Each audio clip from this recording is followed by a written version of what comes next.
안녕하세요. 저는 크게 꼬일 뻔한 제 팔자를 얼른 구해냈던 40대 여자입니다. 자기 팔자는 자기 손으로 꼬는 거라는 말이 있죠. 저는 남자를 잘못 고른 죄로 제 손으로 제 팔자를 꽈던 사람입니다. 결혼을 잘못했던 거죠. 그래도 전 더 늦기 전에 몰상식하고 뻔뻔하게 그지없었던 그 집안에서 발을 빼버렸는데요. 뒤도 돌아보지 않고 그 집안을 낳아버린 일이 얼마나 잘한 일이었는지 저는 최근 전 남편의 근황을 듣고 알게 됐습니다. 그 이야기를 지금부터 여러분께 들려드리려고 해요. 저는 지방 도시에 거주하고 있습니다. 저희 아빠는 제가 어릴 적부터 농기계 사업을 하셨는데요. 주위 분들께 신임이 두터우셨던 아빠는 신용을 탄탄히 쌓아가며 사업을 키우셨어요. 엄만 주부셨지만 아빠의 회사를 오가며 도울 수 있는 일은 최대한 도우셨죠. 그런 두 분은 세상은 혼자 살아가는 게 아니라며 꾸준히 회사 이름으로 후원과 기부도 아끼지 않으셨습니다. 세상 일은 다 돌고 도는 거야. 내 사업도 다른 사람들의 도움이 아니었으면 이만큼 성공하지도 못했을 거다. 그러니까 성공한 사람들은 그만큼 세상에 다시 보답할 줄도 알아야 하는 거다. 명심하거라 소영아. 남을 이롭게 만드는 건 네 삶 또한 이롭게 만드는 것이고 남을 해롭게 만드는 건 네가 세상에 불필요한 해악 같은 존재임을 증명하는 일이야. 어딜 가나 존경받고 올바르게 살아오신 부모님이 전 너무 자랑스러웠습니다. 그런 부모님 아래서 대학을 졸업하고 직장을 다니던 전 나이 37의 끝자락에 우연히 만난 남편과 연애를 시작하게 됐어요. 남편은 그때만 해도 쑥스러움이 좀 많긴 했지만 착하고 배려심 넘치던 사람이었죠. 한 번은 둘이 2박 3일로 여행을 갔던 때가 있었는데요. 하나부터 열까지 자기가 다 해주려 하고 저는 음식도 설거지도 손도 못 대게 하는 모습에 처음으로 남편과의 결혼 생활을 상상해 보게 됐습니다. 남편은 얼른 안정적인 가정을 꾸리고 싶다며 평소에도 제게 결혼 이야기를 자주 했었거든요.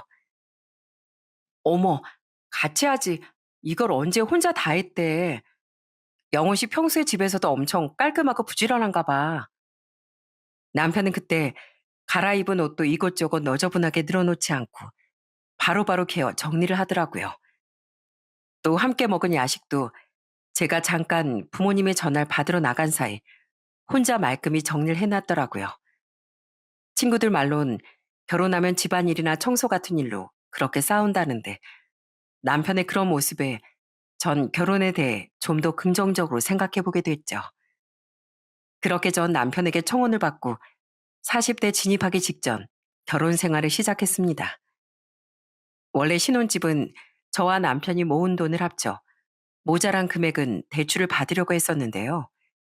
그 얘기를 듣더니 아빠가 이렇게 말씀하시더군요. "아, 무슨 대출이야? 그냥 네 명의로 된 아파트 하나 아빠가 얻어주마.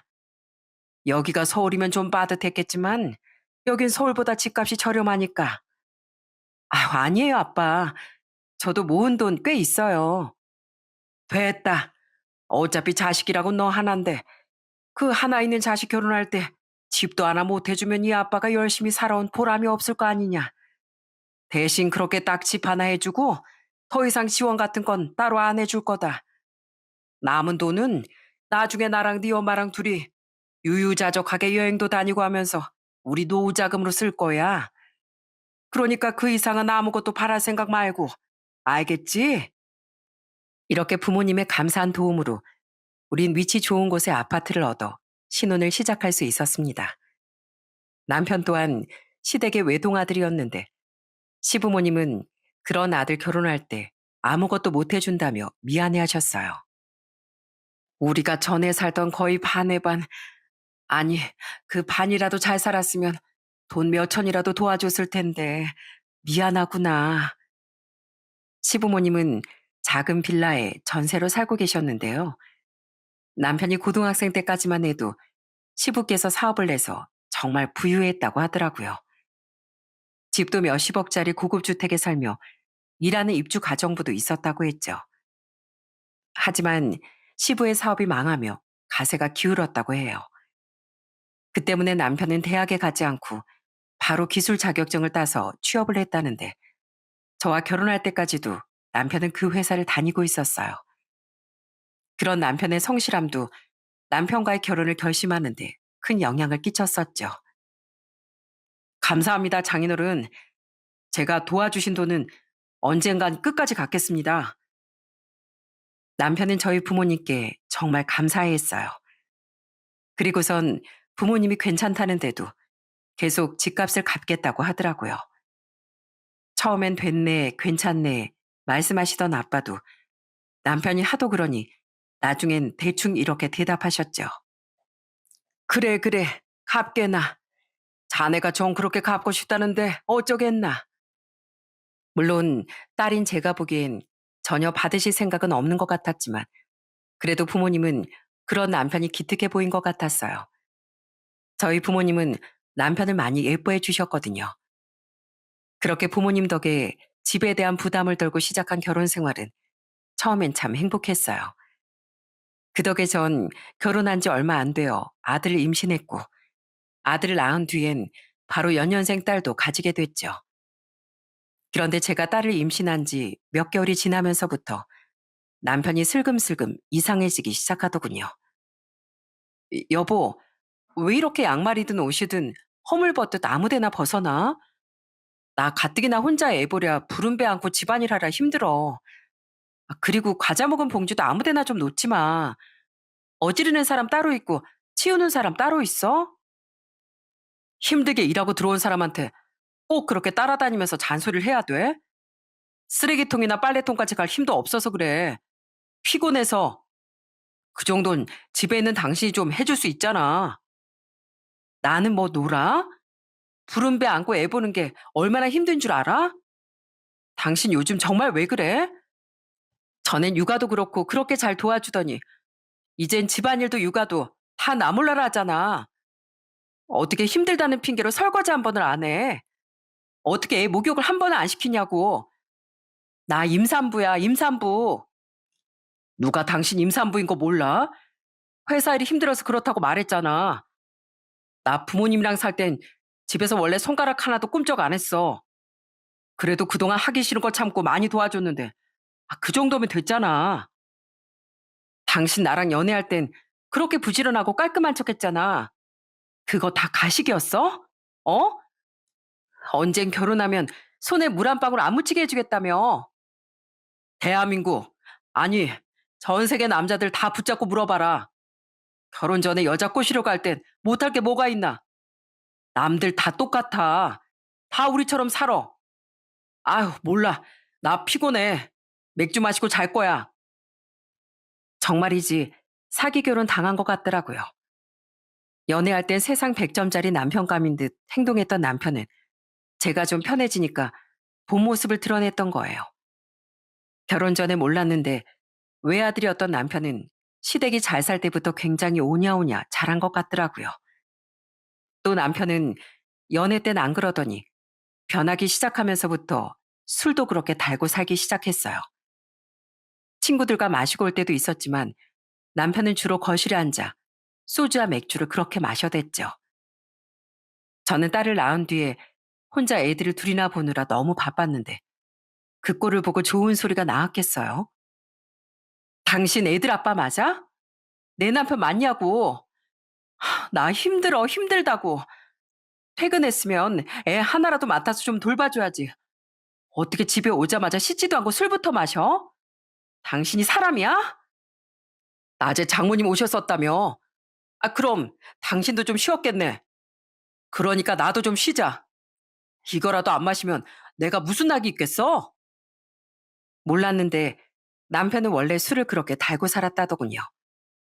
그런데 저와 연애할 때랑 신혼 초까진 매일이 들뜨고 재밌어서 술 생각이 안 났다네요. 그러다 차츰 그 열정이 식고 일상이 지겹게 느껴지자 다시 술을 입에 대기 시작한 거라더라고요. 정말 기가 막혔습니다. 또 술을 얌전히 마시냐? 그것도 아니었어요. 남편은 술을 마시면 꼭 라면을 끓여 먹었는데요. 먹고 잘 치우기나 하던가 다음날 일어나 보면 라면 봉지와 스프 봉지가 나뒹굴고 있고 설거지도 하나도 되어 있지 않았습니다. 진짜 나랑 왼수졌어? 난 이제 당신 얼굴 보는 것조차 스트레스야. 아무리 남이랑 같이 산다고 해도 이렇게 무책임하지 못할 거야. 나 앞으로 당신 빨래 든 음식이든 아무것도 안 해줄 거니까 당신 몫은 당신이 알아서 해. 제 분노가 폭발한 날이면 그제야 남편은 미안한 척 한동안 잘하는 모습을 보였는데요. 그것도 며칠 가지 않더라고요. 그럼에도 불구하고 제가 하는 수 없이 남편의 뒤치다거리를 했던 건 집에 어린애들이 둘이나 살기 때문이었어요. 애들이 있는 집은 늘 깨끗해야 했으니까요. 게다가 남편은 술에 취하면 그렇게 큰 소리로 노래를 불러대기도 했습니다. 아, 조용히 좀 해, 조용히. 저번에도 옆집 분들 찾아오셨잖아. 내가 그때 얼마나 죄송했는지 알아? 내가 당신 때문에 맨날 다른 입주민들한테 죄송하다는 소리를 달고 살아. 애들은 잠에서 깨서 울어대지. 남편은 남편대로 꽹가리 치는 소리를 뽑아대지. 정말 울고 싶었어요. 죄송하다며 이웃집들에 돌린 선물 세트만 해도 한두 개가 아니었죠. 그러다 어느 날엔 남편이 술에 취해 들어왔었는데요. 고생하는 딸을 도와줄 겸 잠시 저희 집에 와 계셨던 부모님은 크게 분노하셨습니다. 가뜩이나 절 점점 힘들게 하던 남편에 대해 노여움이 쌓이고 계신 상황이었거든요. 그 와중에 술에 취해 눈치도 밥 말아버렸던 남편은 집에 오자마자 또 고래고래 노래를 부르고 라면 거리다 아빠에게 호된 꾸지람을 듣고 말았죠. 푸른 언덕에 배낭을 메고 황금빛 태양. 어? 장인 장모님 와 계셨네요. 아유, 죄송합니다. 제가 한잔 했습니다. 아유, 출출해. 여보, 나 라면물 좀 올려줘. 오늘은 라면물도 내 손으로 받기 힘들 정도로 피곤하다. 자네 지금 애들 아빠란 사람이 뭐 하는 짓인가? 자네 요즘 허구한 날 술만 먹으면서 육아 돕지도 않는다며? 애는 뭐 만들기만 하면 아내가 알아서 다 키워주는 건 줄 알아? 어떻게 남의 딸을 데려다가 이 개고생을 시켜? 어, 장인어른 화나셨어요? 전 그냥 사회생활 하다 보니까 힘들어서. 누구 뭐 사회생활 안 해봤나? 그럴 거면 평생 혼자 살지. 감히 누구 딸 인생을 망치려고 들어? 그리고 목소리 안 줄여? 애들 겨우 재웠는데 또 깨울 셈인가? 자네 앞으로 또 오밤중에 소리 질렀다는 소리 들리면 내가 자네 입을 직접 꿰매버리러 달려올 줄 알게. 그리고 자네, 자기가 먹은 건 뒷정리도 할 줄 모른다며? 일하지 않는 자 먹지도 말랬다고? 또 그딴 짓 했단 얘기 나한테 들려오면 자네가 갚겠다고 그렇게 노래 불렀던 이 집가 당장 자네한테 토해내라고 할 줄 알아. 네? 아니, 왜 저한테만 그러세요? 집사람도 여기서 살고 있는데요. 난 됐다고 했는데 자네 혼자서만 그렇게 갚겠다고 노래 불렀잖나. 그러니까 갚으려거든 자네가 다 갚아야지. 내 분명 경고했네. 알았어? 제 남편은 저희 아빠 앞에선 원래 꼼짝을 못 했었거든요. 그날도 남편은 친정아빠에게 죄송하다는 말만 연신 반복했어요. 그 뒤로는 아빠가 무서웠는지 최소한 자기가 먹은 건 뒷정리도 해놓고 술은 계속 마셔댔지만 고성방가하는 일은 줄어들었죠. 남편이 목소리를 높이기만 하면 제가 바로 아빠에게 전화 거는 신용을 했었거든요. 대신 남편은 그때 이후로 친정에 잘 가지 않았습니다. 장인어른 진짜 너무하셔. 어떻게 사위를 그렇게 면박 주실 수가 있어? 나 진짜 굴욕감까지 느꼈다고. 우리 아빠가 괜히 그렇게 야단치셨어? 어쩜 사람이 그렇게 철이 없어. 혼났으면 반성할 생각을 해야지. 당신은 지금 자기 잘못을 생각도 못하고 저 사람이 나한테 뭐라고 했어. 나쁜 사람이야. 이러고만 있잖아. 제가 남편이랑 사는 건지 아니면 철부지 왼수 같은 애를 하나 더 키우는 건지 분간이 가지 않더라고요. 그래도 남편은 명절이나 친정 부모님의 생신 땐 친정에 가긴 갔었는데요. 가서도 하루 왼종일 입을 꾹 다물고 있더라고요. 보다 못한 아빤 남편에게 이렇게 호통을 치셨죠. 그러고 있을 거면 오지 말지. 대체 왜 왔나? 기분 좋아야 할 날에 가족을 심기다 거스르게 하고 싶어서 온 거야? 그럴 거면 그냥 가게. 아닙니다, 장인어른. 그냥 좀 제가 피곤해서 그런 거예요.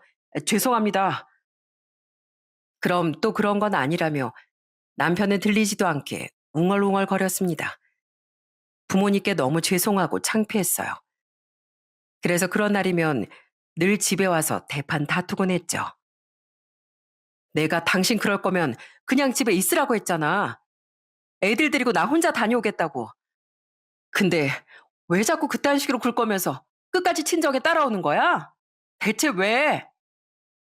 아니, 만약 안 갔다가 장인어른 눈 밖으로 더 나기라도 하면 장인어른이 집값 내놓으라고 하실 것 같아서 그러지. 진짜 찌질해도 그렇게 찌질한 인간이 아닐 수 없었습니다. 당장 아직 기저귀도 못 된 애들 때문에 신중하게 생각하려고 망설였던 거지. 전 애들 아니었으면 진즉 남편을 집에서 쫓아냈을 거예요. 그래도 꾹꾹 참고 이혼을 신중히 생각했던 건 제 섣부른 선택으로 인해 아이들의 인생에 큰 상처를 남기게 되진 않을까 하는 염려 때문이었던 거죠. 그럼 시부모라고 멀쩡했느냐? 그것도 절대 아니었더군요. 결혼 전엔 그렇게 상냥한 시부모인 척 굴더니 결혼 후에 보니 사람들이 너무 몰상식하고 뻔뻔하더라고요. 우선 시모는 신혼 초에 제게 시계 하나를 선물로 줬었습니다. 이거 2,500만 원 정도 하는 고가 시계야. 내가 유일하게 망했어도 가지고 있던 고가품인데 며느리니까 너한테 물려주는 거다. 귀하게 쓰려무나. 그런데 이상하게도 아무리 봐도 진품 같지가 않더라고요. 명품을 잘 모르는 제가 봐도 그 시계는 너무 조잡하고 싸구려 같아 보였거든요. 그래서 저는 혹시 몰라 감정을 받아봤는데요. 그건 짝퉁이었습니다. 그것도 짝퉁 중에서도 몇만 원 하지도 않는 저등급의 짝퉁이라고 감정업체에서 말해주더라고요. 전 그걸 시모에게 말하지 않았어요. 다시 생각해보니 제게 그 시계를 줄 때 어딘가 제 눈치를 살피는 것 같던 시모의 모습이 시모는 그 시계가 짝퉁인 걸 이미 알고 있는 것 같았거든요. 그래도 그땐 신혼 초였으니 시모를 이해해보려고 노력했었죠. 아무것도 못 해준 걸 미안해하신 분이니까 그렇게라도 며느리한테 뭐라도 해주고 싶으셨나 보다. 중요한 건 마음이지 금액이 아니니까 그냥 감사하게 생각하자. 거기까지였으면 아무 문제가 없었을 텐데요. 문제는 조금 시간이 흐르자 시모가 그 시계 얘기를 들먹이며 자꾸 제게 뭔가를 요구했다는 거예요. 내가 그 비싼 시계도 줬는데 나 백화점에서 옷 하나만 사주면 안 되겠니? 2,500만 원에 비하면 옷 한두 벌쯤은 껌값이잖니. 에미야, 요즘 일본 여행이 제주도 가는 것보다도 싸다던데 난 이 시아버지랑 여행 좀 보내주면 안 될까? 내가 그 시계를 갖고 있었으면 그거 팔아서 가면 됐을 텐데 그래도 며느리한테 준 걸 도로 달라고 할 수는 없지 않겠어? 처음에야 꼭 그 시계가 아니었어도 시부모님 또한 제 부모님 아닙니까? 저는 친정 부모님 챙기듯 시부모님도 잘 챙겨드리고 싶었어요. 그래서 흔쾌히 시모 말씀을 몇 번은 들어드렸었는데 이게 날이 갈수록 당연해지고 과해지는 거예요. 몇백짜리 명품백을 사달라거나 해외 크루즈 여행을 보내달라는 등의 부탁에 제가 곤란하다고 대답하면 시모는 이렇게 화까지 냈었죠. 넌 나한테 그 비싼 시계까지 받아놓고 고마운 줄도 모르니? 그제야 알겠더라고요. 시모는 저를 호구 삼기 위해 그 짝퉁 시계를 줬던 거라는 걸요. 결혼 초에야 제 눈치를 살피느라 잠잠했던 거지. 제가 좀 편해지자 시모는 본색을 드러냈던 거예요. 딱 남편처럼 말입니다. 결국 전 시모에게 이렇게 말했어요. 시어머니께 받은 물건 돌려드리는 건 예의가 아니라는 거 알지만 그거 팔아서라도 어머님 하시고 싶은 여행 쇼핑 하실 수 있으면 그냥 그렇게 하세요. 제가 돌려드릴게요. 저는 어머님 요구를 더 들어드리기 힘들 것 같아서요. 근데요, 어머님, 그 시계요. 제가 감정을 받아보니까 글쎄 10만 원도 안 하는 짝퉁이라고 하더라고요. 어머님 민망해 하실까 봐 그동안 말씀 못 드렸는데 자꾸 저한테 비싼 시계 받아놓곤 양심도 없다는 식으로 말씀하시니까 저도 더는 숨기고 싶지 않네요. 저는 받은 거의 몇 배, 아니, 몇백 배로 이미 어머니께 돌려드린 것 같으니까 앞으로는 저한테 무리한 요구 더는 하지 말아 주세요. 그걸 감정까지 받아봤다고? 시모는 자신도 사기를 당한 것 같다고 말하더군요. 그래서 제가 늦었지만 지금이라도 사기로 신고해 보세요. 라고 말했더니 시모는 더 크게 당황하며 뭘 그렇게까지 하냐는 말을 남기고 방으로 들어가 버리더군요. 딱 봐도 거짓말이었던 거죠. 그 뒤로 시모는 한동안은 잠잠했었는데요. 언제부턴가 아예 철판을 깔기로 작정한 건지 제게 대놓고 이것저것 사달라고 요구를 해대더군요. 그래서 그냥 정중히 거절했더니 그걸 가지고 남편 입이 또 대빨 나오더라고요. 당신이 유일한 며느리인데 어머니께 그 정도도 못 사드려? 어머니가 예전에 부유하게 사시던 기억을 못 잊어서 좀 그러시는 건데 우리 어머니가 가엾지도 않아? 당신만 외동이야? 나도 외동이야. 근데 우리 부모님께도 한 번에 몇백이 넘어가는 선물은 턱턱 해드릴 생각도 못 하는데 왜 당신 어머니껜 집안을 거덜내면서까지 효분으로 쓰래야 돼? 난 어머니께 그동안 해드릴 만큼 다 해드렸으니까 굳이 효도하고 싶으면 당신 용돈 모아서 해. 제 말에 또 자기 용돈은 쓰기 싫었는지 남편은 입을 꾹 다물더라고요. 저는 남편도 시모도 다 싫어졌는데요. 시부 또한 그들과 똑같은 사람이었어요. 시부 또한 제게 시모처럼 이거저거 요구해대기도 했지만 시부의 가장 큰 문제는 술이었습니다. 결혼 후 시부를 겪어보니 남편의 술 문제는 시부에게서 물려받은 거더라고요. 이야, 며느라, 거 젓가락 좀 신나게 두드려 봐라. 춤추면서 노래도 한 곡 해보고. 이 시애비 오늘 기분이 아주 좋구나. 아버님, 지금 시간이 밤 12시예요. 이거 다른 빌라 사람들한테 민폐예요. 시부의 술주정은 남편보다 한술 더 뜨더라고요. 남편처럼 고성방갈 일삼을 뿐만 아니라 빌라 계단에 토를 하기도 하고 그 일들로 인해 항의하러 온 빌라의 다른 입주민들과 멱살잡이를 하는 모습도 몇 번이나 볼 수 있었죠. 게다가 나중에 한 사실인데 시부는 음주운전으로 사람까지 다치게 해서 합의한 후 면허 취소도 된 적이 있었다더라고요. 그런데도 그 뒤로 다시 면허를 딴 뒤 버젓이 운전을 하고 다녔던 겁니다. 그 뒤로 음주운전을 한 적이 없었다는데 그걸 누가 하나요? 그렇게 술을 좋아하시는데요. 또 제가 시부모를 싫어하게 된 이유들 중 하나는 누가 봐도 남편이 잘못한 일을 가지고 저만 나무랐다는 거였습니다. 남편은 촉새 같게도 저와 다투는 일이 있으면 시부모에게 바로 이르곤 했거든요. 이해. 사람이 힘들게 일하고 들어오면 집에서 손 하나 까딱하기 싫을 수도 있지. 왜 그렇게 넌 바가지를 긁어대니? 우린 우리 아들 너무 귀해서 아무것도 안 시키고 키웠어. 네 시애미 말이 맞다. 그리고 너 나한테도 그렇고 우리 아들한테도 그렇고 왜 그렇게 술 먹고 내 집에서 좀 떠드는 것 가지고 사람을 나쁜 사람 만드냐? 어? 너 우리가 안 망하고 전처럼 떵떵거리고 살았어도 그렇게 우릴 만만하게 봤을 거야? 아니, 우리가 돈 좀 있는 집안이었으면 넌 나도 우리 아들도 그렇게 무시하지 못했을 거다. 우리가 지금은 이렇게 없이 살고 있지만 언젠간 우리 영훈이가 다시 우리 집안 일으킬 거야. 이 녀석이 어릴 때부터 얼마나 범상치 않은 녀석이었는데. 저도 저희 부모님이 세상 귀하게 키우셨어요. 그래도 자기 가정을 꾸리고 자식들을 낳았으면 힘들어도 가정을 위해 부지런해질 줄 알아야죠. 결혼은 뭐 저 혼자 했어요? 그리고 남한테 피해 끼치지 않고 사는 건 사회를 이루고 살아가는 사람으로서 당연한 도리예요. 그래서는 안 된다고 말한 거 가지고 왜 생트집을 잡으세요?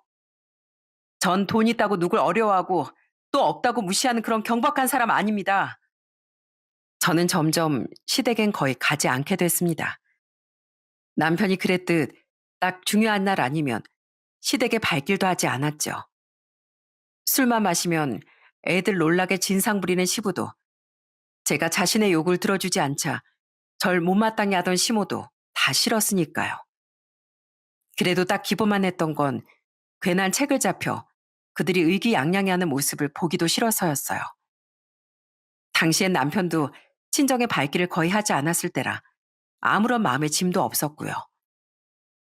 그렇게 결혼한 지 고작 4년이 지났을 때 이미 전 이혼할 결심을 하고 있었습니다. 이런 몰상식하고 뻔뻔한 집안의 일원으로 그중 제일 큰 문제인 남편의 아내로도 더는 살아가고 싶지 않았으니까요. 다만 당시 제가 막 복직을 했던 시기라 정신이 없어 잠시 본격적인 이혼 얘기를 미뤄두고 있었습니다.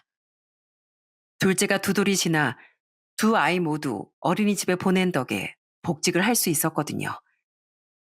그런데 일이고 뭐고 당장 이혼부터 해야겠다고 결심한 사건이 일어나고 말았어요.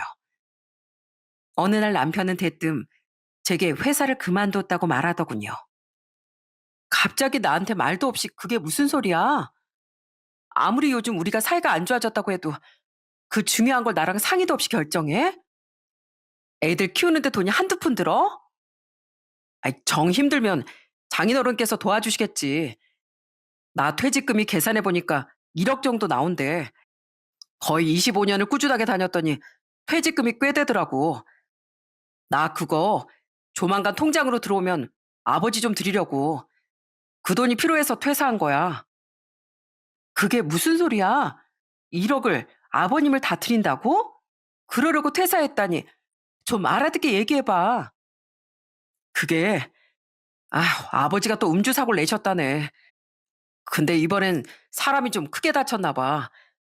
이번에 합의 못하면 아버지 무조건 감옥행인데 그쪽에서 1억 가까운 합의금을 요구했대. 나한테 도와달라고 전화 오셨더라. 근데 내가 당장 그럴 현금이 어디 있겠어. 그때 딱 퇴직금 생각이 나서 바로 퇴사해버린 거야. 그런데 그 이유라는 게 정말 기가 막히더라고요. 시부는 정말 끔찍하게도 또 음주운전을 해서 사람을 크게 다치게 했다더군요. 정말 음주운전하는 사람은 사람으로도 안 보는 저였는데 그걸 제 시아버지라는 사람이 또 저질렀다고 하니 환멸감이 들었죠. 그런데 남편은 그래도 자기가 외아들인데 아버지를 감옥에 보낼 수야 있겠냐며 퇴직금으로 시부의 합의금을 내주겠다고 하더군요. 그러려고 퇴사를 했다는데 기가 막혀서 따졌습니다. 합의하면 아버님 무면허 상태로 또 음주사고 낼 줄 누가 알고? 아버님 그거 상습이야. 아무리 자식이라고 해도 그걸 감싸기만 하면 되는 거야? 그리고 아무리 그래도 그렇지 어떻게 나랑 상의 한마디 없이 그런 일을 벌여? 그럼 아버지를 감옥 가게 그냥 둬? 그 퇴직금 내 인생 절반을 넘게 바쳐서 받을 수 있는 내 돈인데 내가 내 돈 마음대로 쓰겠다는데 뭐가 문제야? 난 솔직히 아버지가 그렇게 큰 잘못했다는 생각도 안 해. 아버진 재수 없어서 걸렸던 거지. 세상에 음주운전하는 사람이 얼마나 많은데. 그리고 퇴사는 뭐 당신한테 말하면 분명히 퇴사 못하게 할 것 같아서 그랬지. 나도 생각 없이 그만둔 거 아니야. 나도 다 앞으로의 계획이 있다고. 제가 반대할까 봐 무작정 일을 저지르고 봤다니. 애들 아빠로서 그런 무책임한 말이 어디 있답니까? 게다가 사람이 크게 다쳤다는데 그게 그렇게 큰 잘못이라고 생각하지 않는다니. 정말 소름이 돋더라고요. 진짜 남편이 벌레만도 못한 인간으로 보였죠. 그런 제 생각도 모르고 남편은 아주 뻔뻔한 말을 계속 떠들어댔어요. 나 사업할 거야. 이미 구상도 좀 해놨어. 솔직히 그동안엔 딱히 사업할 여유가 없었으니까 그냥 직장에서 버티고 다녔던 건데 얼마 전부터 아버지가 그러셨잖아. 내가 다시 우리 집안 일으킬 거고 난 비범한 놈이라고. 그러니까 나도 더는 구질구질하게 얼마 되지도 않는 월급 받아가면서 남 밑에서 일하기 싫어지더라고. 난 아무래도 좀 더 윗물에서 놀아야 할 인재 같아. 당장 1억도 없어서 퇴사했다는 사람이 무슨 돈으로 사업을 해? 그건 당장 마련해야 하는 돈이니까 급해서 그랬던 거고, 돈이야 얼마든지 마련할 수 있지. 우리 그동안 모아뒀던 돈이랑 이 집 담보로 대출 받으면 사업 자금이야 넉넉하게 마련할 수 있잖아. 여기 우리 처음 들어왔을 때보다 벌써 시세가 30%나 올랐다던데? 뭐? 그러니까 당신 아버님 합의금은 핑계고 그냥 사업하고 싶어서 무작정 퇴사한 거구나? 퇴직금은 겸사겸사 아버님 드리면서 효도하는 척 생색내고 사업은 우리 부모님이 마련해 주신 이 아파트 담보 잡아서 해보겠다고? 친정엔 잘 가지도 않으면서 당신이 뭔데 이 집을 가지고 뭘 해보려고 해? 당신은 그게 문제야. 남편이 큰 뜻 한번 펼쳐보겠다는데 응원을 못 해줄 망정 치사하게 네 거 내 걸 따져? 애들을 생각해 애들을. 앞으로 애들 잘 키우려면 나부터 잘 돼야 되는 거잖아. 우리 아버지 말씀 기억나지?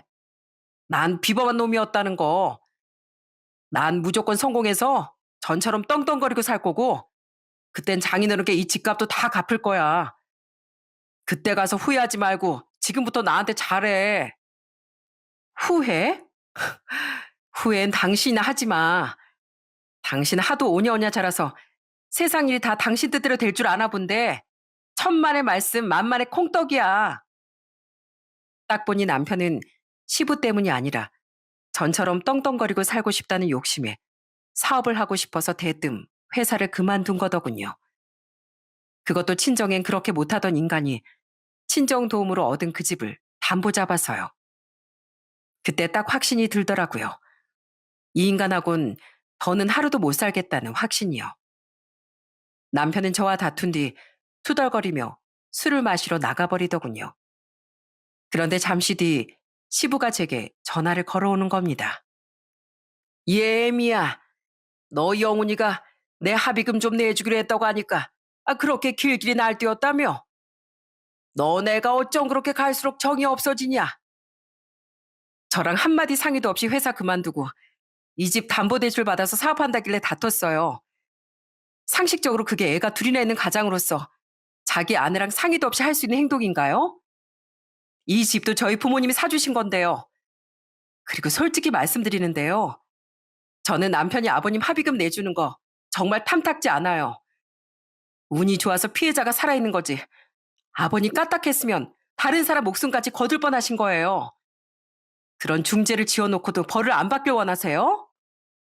뭐야? 너 그럼 이 시애비한테 감옥이라도 가란 말이냐? 뭘 인정한 것 같으니라고. 솔직히 내가 뭘 그렇게 잘못했어? 술이 좀 취하긴 했어도 내가 운전도 못할 정도는 아니었어. 남들 다 몰래 몰래 술 먹고 운전하고 사는데 나만 운이 없어서 사고가 났던 거야. 나도 피해자라고. 차에 치기 싫었으면 그 젊은 놈이 알아서 잘 살피고 다녔어야지. 이거 보세요. 아버님도 애들 아빠도 똑같아요. 남한테 피해 끼치는 거 아무렇지도 않아 하면서 누가 자기한테 조금만 뭐라고 하면 발끈하는 거예요. 전요. 남들한테 피해 끼치는 거 아무렇지도 않아 하는 건 인간 이하 행동이라고 배우고 자랐어요. 저는 더 이상 할 말 없으니까 이만 끊겠습니다.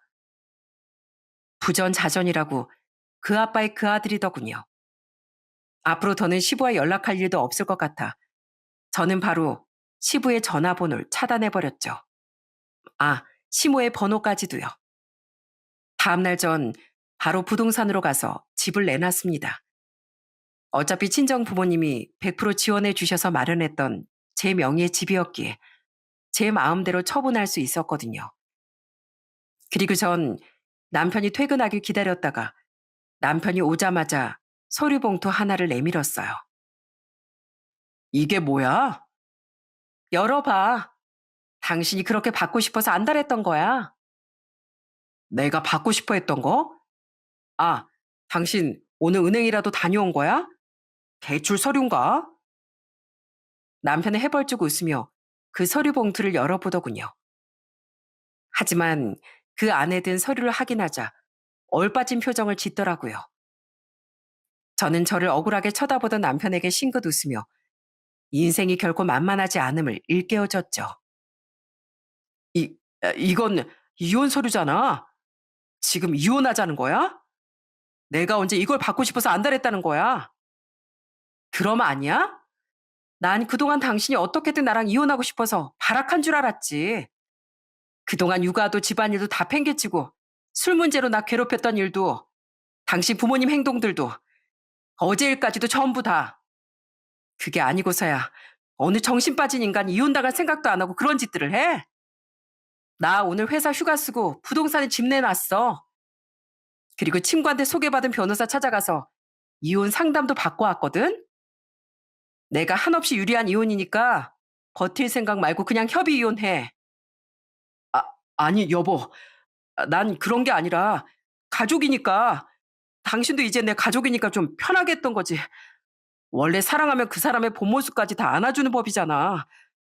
우리 부모님 행동도 그냥 가족이니까 서로 고운정, 미운정 들어가는 과정이라고 생각했지. 그리고 우리 아버지 문제, 그래도 내가 하나뿐인 자식인데 어떻게 모른 척 할 수 있었겠어. 그래서 겸사겸사 퇴직하는 김에 사업 생각도 한 거지. 절대로 사업하려고 퇴사한 거 아니라니까. 그랬어? 아무리 오냐오냐 자랐어도 그렇지. 정말 세상 해맑게 살아간 인간이었네, 당신. 그래. 근데 난 당신이 뭐라고 떠들든 내 앞에서 하룻밤 내내 일장 연설을 늘어놔도 더는 당신이랑 같이 살 생각 없어. 난 진짜 당신도 당신 부모도 다 지긋지긋하거든. 내가 살면서 만난 사람들 중에 가장 최악이었던 사람들이 바로 당신이랑 당신 부모야. 여보, 제발 애들을 생각해서라도, 어? 애들? 애들이 어떻게 크는지 관심도 없던 인간이 어디서 애들을 들먹여? 난 우리 애들을 위해서라도 하루라도 더 빨리 당신이랑 갈라설 거야. 애들한테도 당신이랑 당신 부모는 없는 이만 못한 사람들이니까. 그러니까 당장 내 집에서 나가. 남편은 그제야 제게 싹싹 빌며 엉엉 울었습니다. 그러면서도 나가라는 제 말엔 끝까지 버티려고 들더라고요. 하지만 이내 저희 집에 찾아온 손님으로 인해 남편은 더는 버틸 수도 없었죠. 어? 장인어른, 어떻게 여길...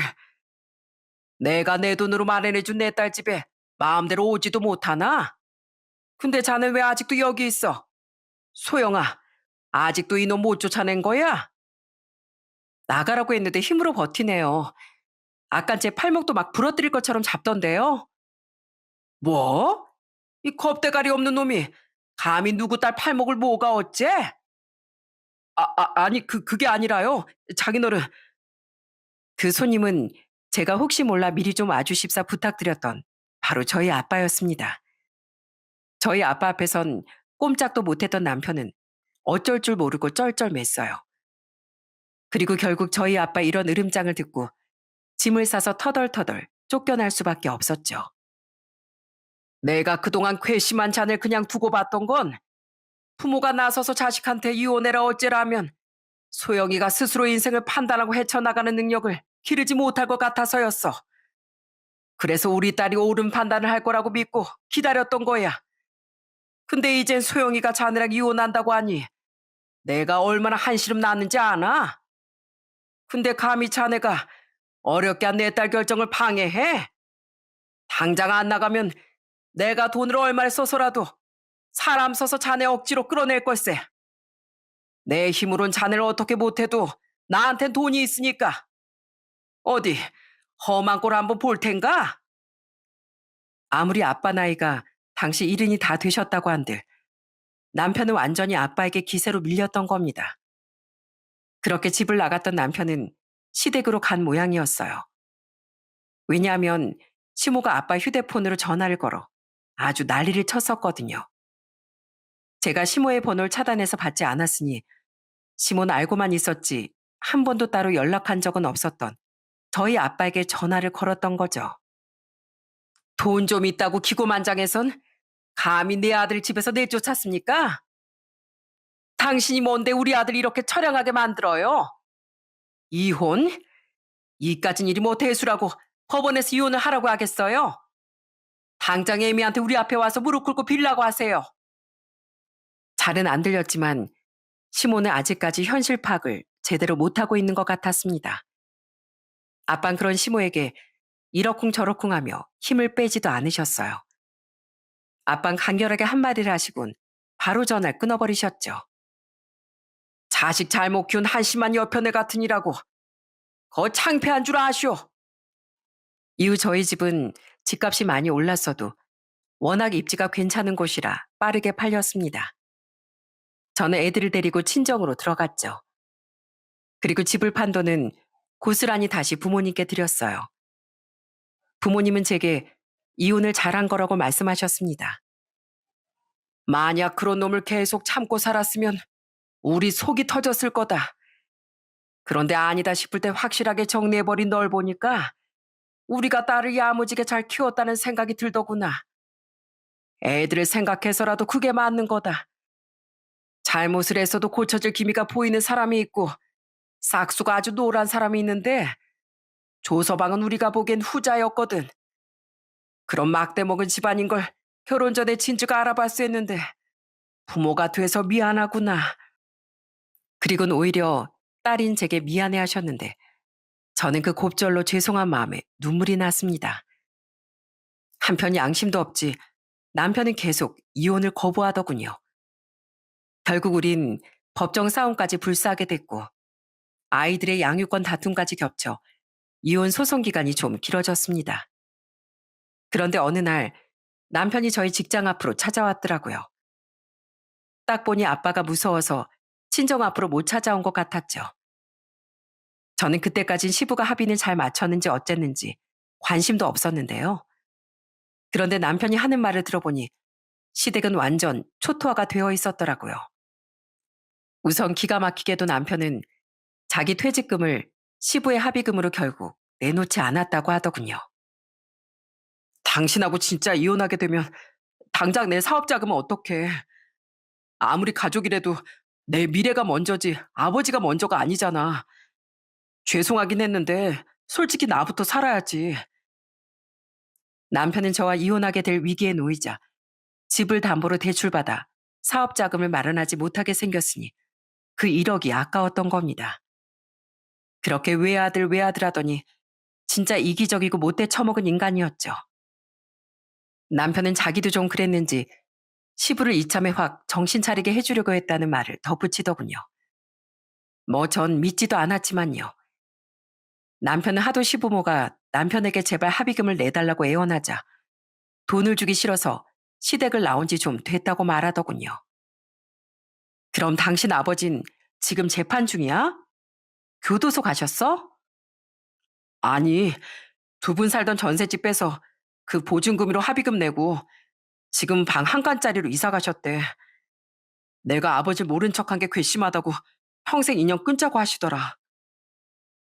시부는 합의금을 내고 이사하는 과정에서 차도 팔았다고 하더군요. 차가 없으면 음주운전은 앞으로 하지 못할 테니 그나마 다행이라고 생각했고요. 남편은 제게 울먹거리는 말투로 말을 이어갔어요. 이제 나 진짜 외톨이 됐어, 여보. 이제 당신 스트레스 받게 할 우리 부모님도 없으니까 소송은 그만두고 우리 다시 잘 한번 살아보자. 애들도 아직 어린데 애들한테도 양쪽 부모가 다 있는 편이 낫잖아. 나 그 1억으로 얼마 전에 사업도 시작했어. 비록 사업 시작부터 당신한테 잘못하긴 했지만 나 진짜 성공해 볼 자신 있어. 그러니까 나 한 번만 믿어주라. 어? 나 앞으로 술도 끊을게. 당신 눈에 내가 얼마나 만만해 보였는지 모르겠는데 난 세상에 남자가 딱 당신만 남는다고 해도 당신 거들떠볼 생각 추워도 없어. 난 당신 부모도 끔찍하기 싫었지만 제일 실망하고 제일 환멸났던 건 바로 당신이야.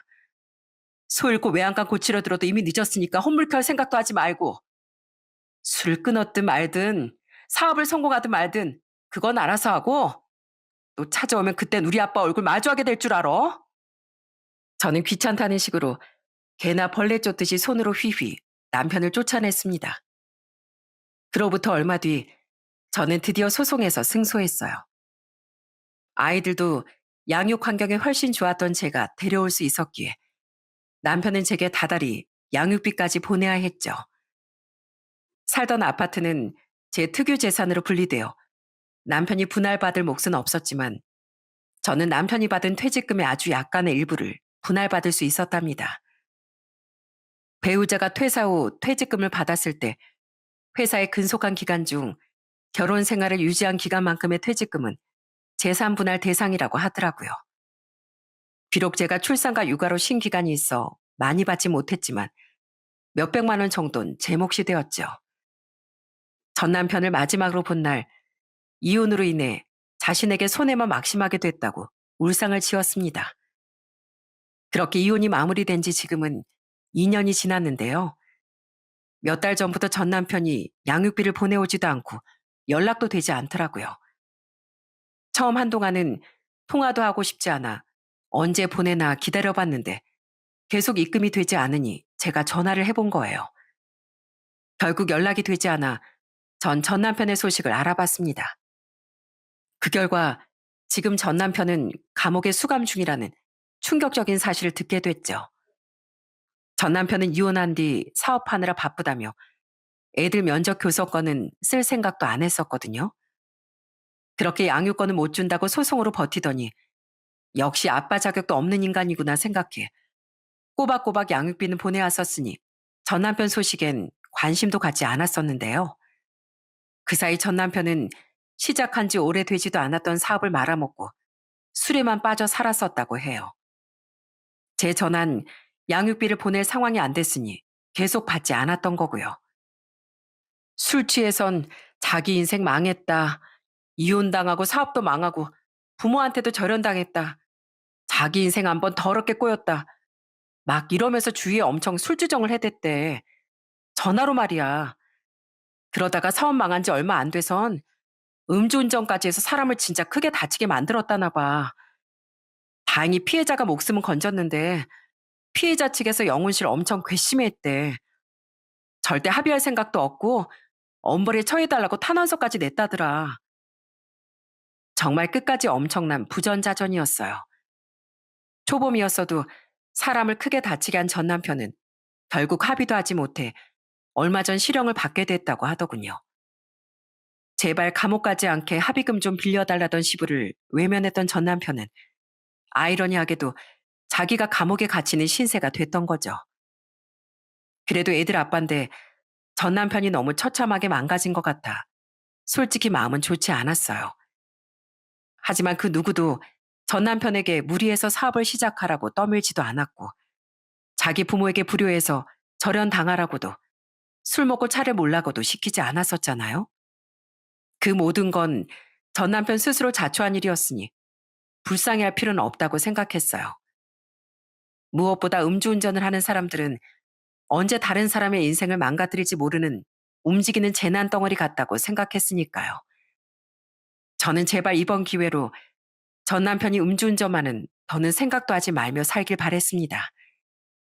이미 우리 애들을 범죄자 자식들로 만들었지만 그나마 그 이상의 죄만은 저지르지 않는 것이 아이들을 위한 일이라고 생각했으니까요.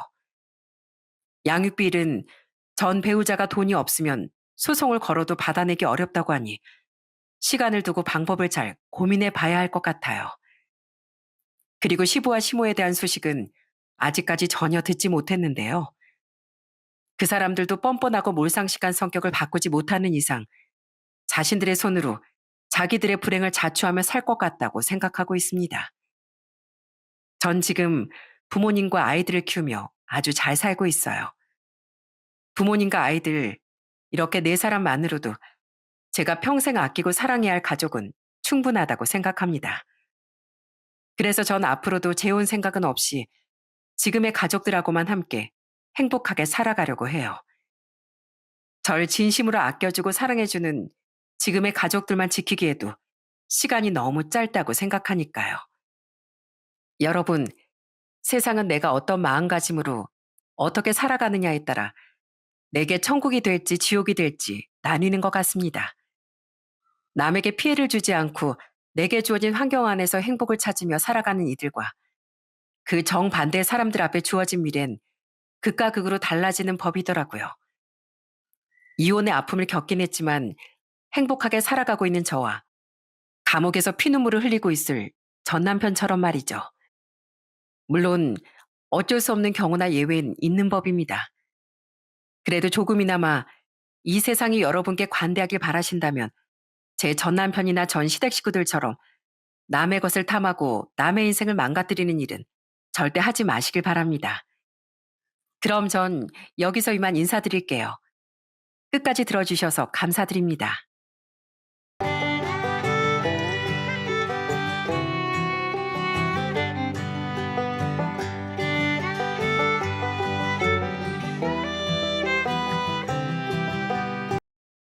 안녕하세요. 저는 한식집을 운영하고 있는 30대 여성입니다. 곧 마흔을 바라보다 보니 주변에서 왜 시집을 안 가느냐는 말을 정말 많이 하는데요. 사실 저도 한땐 행복한 가정을 꿈꿨었습니다. 그런 제 바람을 무참히 깨부셔버린 사람이 있었어요. 평생을 믿을 수 있을 거라 생각했던 그 사람에게 뒤통수를 맞고 제대로 각성하게 된 제 이야기, 오늘 여러분들께 들려드리려고 합니다. 사실 전 아빠의 얼굴조차 기억이 안 납니다. 제가 3살 때 연탄가스 중독 사고로 돌아가셨거든요. 그때 제가 3살이었고 오빠는 9살이었는데 엄만 저와 오빠를 데리고 외할머니 댁에 가셨습니다. 그날 딱 사고가 발생한 거였어요. 엄만 아빠가 돌아가시고 난 후로 무척이나 힘든 생활을 하셨죠. 혼자서 아직 어린 두 아이를 키우는 게 정말 힘든 일이잖아요. 특히나 제가 학교에 들어가기 전까진 정말 절 등에 업고 청소도 하고 가게 한켠에 앉혀두고 설거지를 하며 그렇게 겨우겨우 생계를 이어가셨죠. 그러다 오빠가 어느 정도 크고 저 역시 학교에 들어가면서부턴 엄만 아침부터 저녁까지 쭉 일을 하셨어요. 그러다 보니 전 하루 종일 오빠와 함께하는 시간들이 많았습니다. 그런데 오빠가 사춘기가 되면서 저희 집엔 먹구름이 잔뜩 끼고 말았어요. 바로 오빠가 사춘기 방황을 엄청나게 했기 때문이었죠.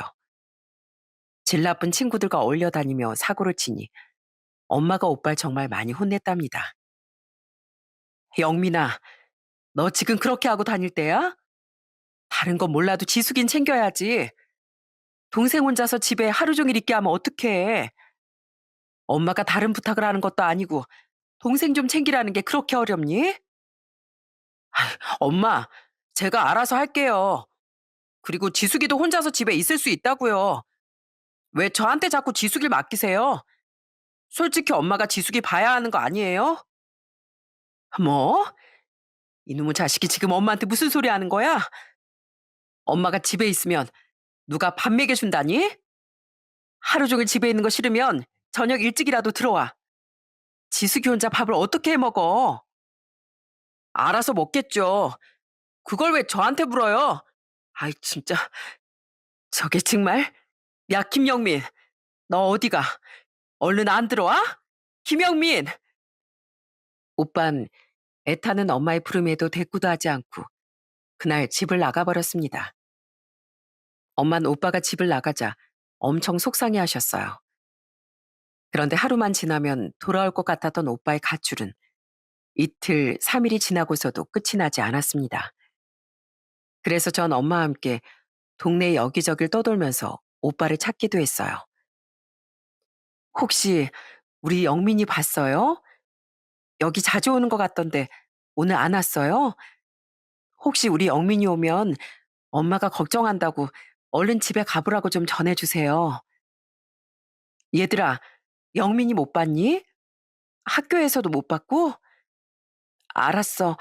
영민이 보면 아줌마가 걱정한다고 꼭 집에 좀 가라고 해줘. 그때 제 손을 꼭 잡고 동네 여기저기를 뛰어다니셨던 엄마의 마음을 전 알 수 있었습니다. 저에게 말을 하진 않았지만 제 손을 꽉 부여잡고서 여기저기 살펴보며 다급하게 오빠를 찾는 그 눈빛이 정말 간절했거든요. 그런 엄마의 바람에도 오빠의 방황은 끝이 날 줄 몰랐습니다. 고등학교에 들어가고 나서도 오빠 내내 학교에 가지도 않고 밖으로 나다니기만 했어요. 전 그런 오빠가 무척이나 미웠습니다. 오빠 때문에 엄마가 하루 종일 한숨만 쉬시고 힘들어 하셨거든요. 도대체 언제쯤이면 정신을 차리는지 그 어린 제 눈에도 오빠가 정말 한심하게 보였습니다. 그런데 그런 오빠가 갑자기 정신을 차리게 된 계기가 있었어요. 저희 집에 청천벽력 같은 소식이 들려왔기 때문이었습니다. 그건 바로 엄마가 암에 걸리셨다는 거였어요. 극심한 통증에 병원에 실려가게 된 엄마의 몸속은 이미 암덩이들로 가득 차 있는 상황이었고, 말 그대로 손쓸 방도가 없었습니다. 그제서야 오빤 자신이 지금껏 무슨 짓을 한 건지 깨달았고, 엄마 앞에서 통곡을 하며 반성을 했답니다. 엄마, 엄마 죄송해요. 다 저 때문에 제가 엄마 말도 안 듣고 사고만 쳐서 이게 다 저 때문이에요. 정말 죄송해요, 엄마. 제가 앞으로 말 잘 들을게요. 제가 앞으로 사고도 안 치고 학교도 열심히 다닐게요. 그러니까 제발 엄마 아프지 마세요. 영민아, 네 탓 아니니까 울지 마. 엄마 괜찮아. 엄마 정말 죄송해요. 정말로 제가 엄마 속썩여서 그런 거잖아요. 제 잘못이에요. 제가 엄마를 이렇게 만든 것 같아요. 너무 죄송해요. 오빤 울면서 반성을 하고 후회의 눈물을 매일같이 흘렸습니다. 그렇지만 시간이 지나도 엄마의 병은 나아지지 않았고 점점 나빠지기만 했어요. 오빤 자신의 잘못을 뉘우치듯 매일같이 학교를 꼬박꼬박 나가면서도 하교 후엔 항상 엄마의 간병을 했습니다. 그런 오빠의 노력 덕분인지 엄마는 끝까지 기운을 잃지 않으시고 어떻게든 버티시려고 하셨던 것 같아요. 하지만 기적은 일어나지 않았습니다. 엄마의 병이 심해지면서 결국 엄만 마지막을 준비할 수밖에 없었죠. 그러면서 오빠에게 한 가지 당부를 하셨답니다. 영민아, 네가 네 동생 꼭 지켜야 한다. 영민이 네가 정신 차리고 앞으로 이 엄마 노릇까지 꼭 해줘야 돼. 알았지? 너한테 큰 부담 주고 가는 것 같아. 엄마가 정말 미안하구나. 엄마, 걱정하지 마세요. 지숙인 제가 어떻게든 끝까지 책임질게요. 이 약속 꼭 지킬게요. 그렇게 엄만 저희 곁을 떠나시고 말았습니다. 겨우 12살, 18살인 두 아이만 홀로 세상에 남겨진 거였죠. 전 엄마마저 제 곁을 떠나버리자 너무나 무섭고 힘들었습니다. 그런 절 곁에서 든든하게 지켜준 건 바로 오빠였어요. 엄마가 돌아가신 후 남겨두신 약간의 돈으로 오빠 생활을 하다 오빠가 고등학교를 졸업하고 나선 본격적으로 오빠가 생계를 책임지기 시작했죠. 건설 현장에서도 일을 하고 택배 회사에서도 일을 하면서 정말 하루 종일 땀 흘리며 일을 했어요. 그런 오빠의 노력 덕분에 전 편하게 학창 시절을 보낼 수 있었습니다. 처음엔 정말 먹을 게 부족해서 매일같이 라면만 끓여 먹었던 적도 있었어요. 그래서 그랬는지 전 요리사에 대한 꿈을 꾸게 되었습니다. 그리고 호텔 조리학과로 대학에 입학을 했을 때 그 누구보다 절 축하해 준 사람은 다름 아닌 오빠였어요. 지수가 축하한다. 드디어 네가 대학에 입학하네. 이제 다 컸다, 다 컸어. 어떻게 호텔 조리학과에 들어갈 생각을 다 했대? 전부터 요리하는 거 좋아하더니만 진짜 네 꿈에 한 발자국 가까워졌어. 오빠 고마워. 나 진짜 열심히 공부해서 꼭 좋은 요리사가 될 거야. 오빠 그거 기억나? 우리 맨날 라면 먹고 그랬던 거. 돈 없어서 라면만 끓여 먹고 요리도 제대로 못해서 옆집에서 얻은 김치에다가 물만 넣어서 끓였던 김치찌개도 있었잖아. 나 그거 먹으면서 나중에 꼭 오빠한테 진짜 맛있는 거 해주고 싶었다. 정말? 그래서 그렇게 네가 조리과를 가고 싶다고 했구나. 그래, 지숙이 진짜 열심히 공부해서 나중에 꼭 훌륭한 요리사 돼야 돼. 그렇게 오빠가 대학 등록금도 내준 덕분에 전 호텔 조리학과로 입학을 해 열심히 공부를 할 수 있었답니다. 고등학교 때부터 요리를 많이 하긴 했지만 역시나 대학 가서 배운 요리는 정말 다르더라고요. 진짜 많이 배우고 자격증도 많이 취득을 했습니다. 그러면서 제 요리 실력도 정말 많이 늘었어요. 한 번은 오빠가 좋아하는 라면을 퓨전으로 요리해서 해준 적도 있었어요. 짜잔! 오빠, 한번 먹어봐. 이게 라면인데 완전 스파게티 같고 맛있다. 어디 한번 맛봐볼까? 오, 맛있네. 면도 꼬들꼬들 맛있고 양념 맛도 너무 좋은데? 이거 어떻게 한 거야? 금방 뚝딱 하더니만 이렇게 맛있는 걸 만들었어? 내가 이젠 이 정도라고. 오빠 이제 밥 걱정은 하지 마. 내가 오빠 먹고 싶다는 건 다 해줄 테니까. 와, 진짜? 역시 집에 요리사가 있으니까 집밥이 달라지는구나. 그럼 우리 지숙이 믿고 오빤 더 열심히 일해와야겠다. 맛있는 요리해 주려면 재료도 듬뿍 사야 될 거 아니야. 그렇게 저와 오빤 서로 의지하고 응원하며 열심히 살았습니다. 대학을 졸업하고 나선 전 바로 호텔 주방에 취업을 했다가 나중엔 유명 식당에도 취업을 하게 되었어요. 진짜 어떻게든 성공을 하겠다는 열망으로 앞만 보고 그렇게 달려왔습니다. 저뿐만 아니라 오빠 역시 성인이 되고서 슬슬 일이 잘 풀리기 시작했어요. 오빤 20대 때부터 부동산에 관심이 많았었는데 제가 30대 중반이 되었을 땐 진짜 남부럽지 않게 성공한 사람이 되었답니다. 바로 오빠가 사회생활 19년 만에 자기 명의로 된 4층짜리 건물을 갖게 된 거였죠. 서울은 아니고 지방이었지만 그래도 정말 대단한 일이었습니다. 그래서 그날은 오빠 둘이 소소하게 축하 파티를 하기도 했어요. 오빠, 진짜 축하해. 오빠가 건물주라니 정말 대박 멋있다.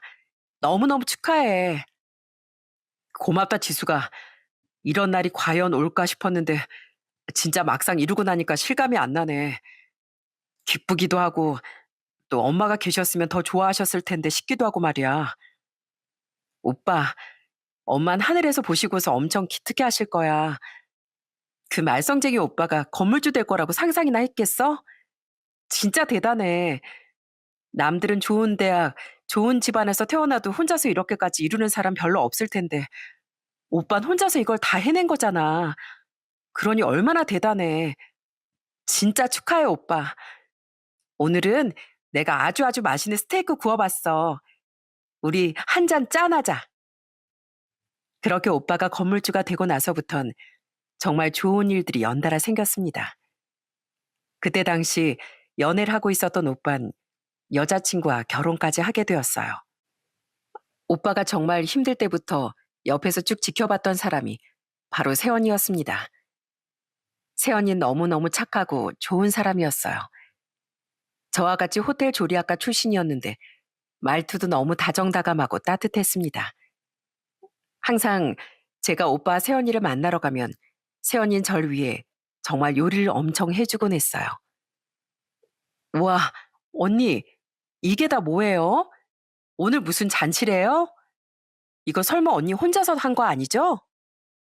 아가씨 온다고 해서 솜씨 좀 부려봤어요. 안 그래도 아가씨 요리 솜씨가 대단한데 맛이 있으려나 모르겠네요.